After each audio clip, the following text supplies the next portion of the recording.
You need not worry, Mr. Langston. As I said, things will flow smoothly on my end. Garcia curled his hand around the coffee cup and squeezed. He would prefer if the cup were Langston's neck, but that was not in the cards, at least, not yet. He reminded himself there must be sacrifice to achieve success. His day would come. Fine. Langston stood up, and Garcia rose with him. I'll be in touch, Langston stated, then turned and exited the cafe. He got into his car and drove off. Garcia returned to his seat, signaled the waiter, who brought another piping hot coffee. Americans. Another group Garcia hated. Not so different from the French, always thinking they knew better and possessed the upper hand. Not this time. This time, Garcia had the advantage, and things were just as they should be. Chapter 1. Bring him over here, Muhammad. Dr. Carolina Alvarez pointed to the now empty table along the wall of the tent in the makeshift hospital. Two local men half-carried, half-dragged the unconscious man between them over to Carolina and put him face down in front of her. The sound of sporadic gunfire erupted, but everyone in the tent ignored it. "We found him washed up on the beach," stated Muhammad, the taller of the two. "We didn't want to just leave him there. It would not be right."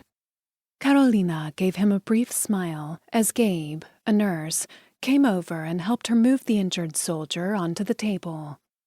The man was dressed in military fatigues, so helping him could be risky for Muhammad and his son. But they were good people. They put politics and religion aside to help someone in need. Carolina had seen that a lot in Yemen. What the world was told about the Yemenis and the truth of the matter wasn't even close. Of course, she'd found that was the way of it in most of the countries she'd worked in. Doctors Without Borders only went to places in need, and most of those countries had political problems. "Thanks for rescuing him, Muhammad. Do you know where he got shot?" Muhammad and his son, Ahmed, both shook their heads.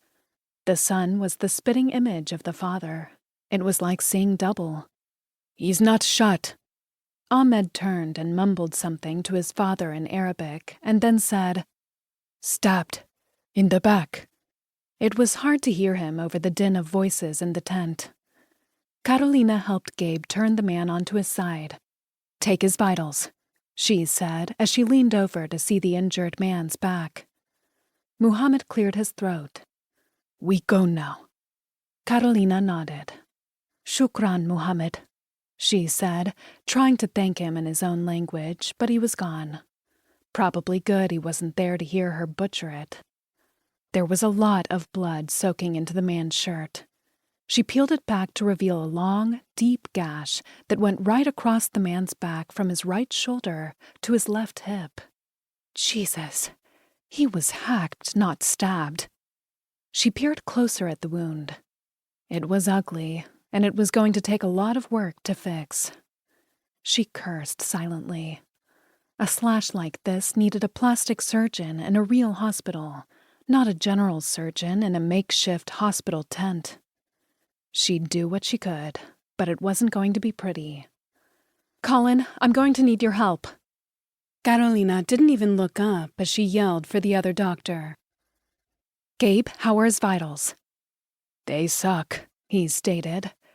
"His pulse is weak and his pressure is low. His breathing is shallow."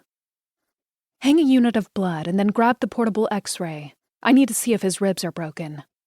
Gabe quickly hooked the man up to the IV and then skirted the table and moved to the other end of the room. "Colin!" Carolina called again as she noticed a birthmark on the man's right shoulder. It looked sort of like a four-leaf clover. Another flurry of gunfire sounded, drowning out Colin's answer. Just then, the flap of the tent was pushed open wider, and a new group of injured were brought in. "You're on your own," Colin called. "I'll take the new ones." "Shit," Carolina mumbled. "Let's hope your birthmark is a sign you're lucky. You're going to need it."